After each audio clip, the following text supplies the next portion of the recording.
Hey, Wemberg World Entertainment, Godzilla Minus Zero is on its way this year, of course. My most anticipated movie of the year, hands down. The trailers for this thing have been fantastic. Godzilla Minus One was fantastic. And we're getting some great news. They've moved up the release date.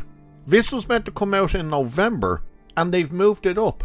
And we also have the runtime now for this movie. So it's all moving forward quite nicely regarding this movie, and I for one am excited. Again, this is my most number one anticipated movie of the year, and the first movie had a budget of $12 million, and of course it made like something ridiculous, like over $300 million at the box office worldwide, that is, of course. And we know this movie does have a slightly bigger budget. How much, we don't actually know yet. They haven't actually told us yet. But let's have a look at this part that tells us about the earlier release date, which is good news. So G-Kids, is the quickest way of saying it, is releasing Godzilla Minus Zero in the US way sooner than expected. And diehard fans can watch the film ahead of the pack. Takashi Yamazaki's sequel to Godzilla Minus One is 3 years in the making. The director promises to ramp up the thrills, and the visuals will look even more amazing on IMAX. Which, yes, keep in mind, this has been filmed with IMAX in mind, which is insane as well. The sequel is shaping up to be another cinematic juggernaut, considering what Yamazaki's team accomplished with Godzilla Minus One with such a tight budget. Now, of course, he directed that one, he wrote it, and he's the visual effects supervisor on all of these things. And it's the exact same with this one. He's working on the visual effects and stuff, which, that's insane. That's like fantastic. So the premise of Godzilla Minus One was straightforward enough. The kaiju rises out of the ocean and wreaks havoc on the mainland. Toho has so far released 33 Godzilla films since 1954, and then there are the American versions. Director Roland Emmerich's 1998 film, which is god-awful. I enjoyed it at the time when I was a kid when I saw it, but it was still one of them like, ugh. And I didn't like the way they killed Godzilla at the end. It was a bit cheap, and they tried to rip off King Kong with the heartbeat slowing down. And the 4 installments in Legendary Pictures' Monsterverse. Yamazaki's Godzilla is a standalone version that's not connected to any other films in the franchise, and that makes it very accessible to general audiences and long-time fans. Godzilla Minus Zero unleashes in the US theaters on November 6th, but fans can watch it sooner when it makes its world premiere on September 26th, wrapping up the 64th year New York Film Festival. The film is slated to screen at the Lincoln Center's Alice Tully Hall, with Yamazaki and members of the cast and crew in attendance. I think that's fantastic as well. It's like, here's a Japanese movie made by the Japanese, made by a Japanese director, written by a Japanese director, visual effects, all the stuff, Japanese guy, cast fully Japanese, they speak in Japanese in the movie. We have to watch it with subtitles. Don't watch it dubbed. It takes away from the actual impact of the movie and stuff like that. Watch it with like the subtitles. You feel much more the impact. And they're going to be for the premiere and at the attendance for New York's film festival. Like, that is insane.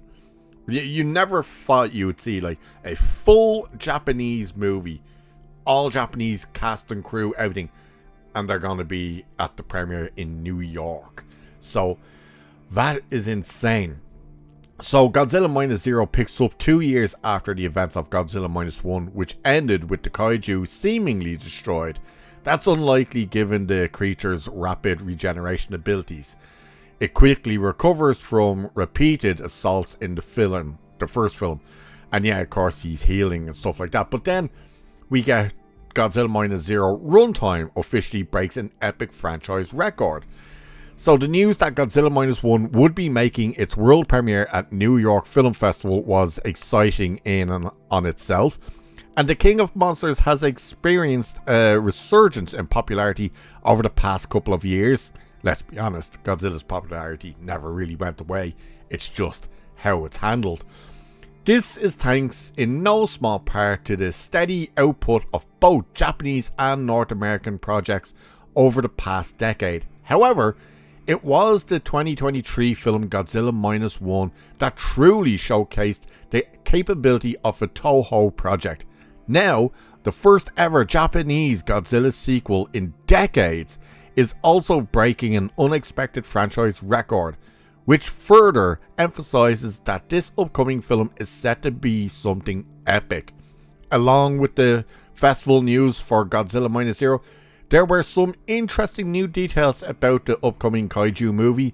Specifically, the runtime was revealed to be 135 minutes.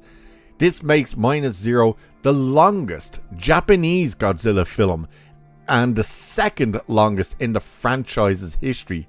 The only Godzilla movie longer than it is the infamous 1998 North American film directed by Roland Emmerich, which runs at 139 minutes.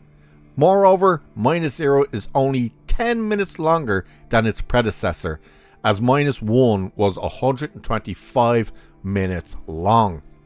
So now we have the official runtime for this. I find it interesting that it says the only other movie in Godzilla's franchise history that's longer than the 135 minutes is the Roland Emmerich movie. Surely not. Surely the likes of the 2014 Godzilla and each coinciding movie to that is well over the 139 minutes. Surely that's the case. But they're saying it's not, but I would have said it was, hands down. So it's crazy. But yeah, look at him. What's this image on here? This image is great. From the shot in the trailer when he comes up out of the water chasing the plane. Again, I am super pumped for this movie. Number one movie of the year. The Minus One is on Netflix. You can watch it.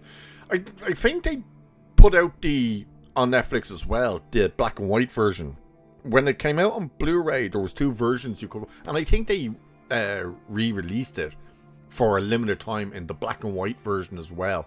So I actually haven't watched it in black and white, but if you watch it on Netflix, make sure you turn on the subtitles because it's dubbed when you watch it. And when it's dubbed, although it's handy because you don't have to read the movie, it takes away the emotional beats from the performances of the actors, but as well, some of the lines they've changed. I don't know why they did that, but some of the lines that are delivered when you watch the movie and read it, what they're saying, and then watch it dubbed, some of the stuff they say is different from what they're actually saying. And again, I don't quite understand why they did that, but you want the full experience, watch it with the subtitles. And it's not one of those subtitles that is on the screen for half a second where you're like, I barely had a chance to even get through the first sentence, and that it stays long enough for you to be able to read exactly what they're saying. So highly recommend watching the first movie and then this one on its way. Man, I'm excited for this one and I cannot wait. But let me know what you guys think. Are you pumped for this? Are you surprised that the cast and crew from a full Japanese movie is going to be in attendance at the premiere in New York City? Are you excited for it? What did you think of the first one? All that stuff. Let me know all of it. And with that, I shall leave it there for this one. So do like, share, subscribe, hit that hype button, all that good stuff. Cheers, and I shall catch you in the next one.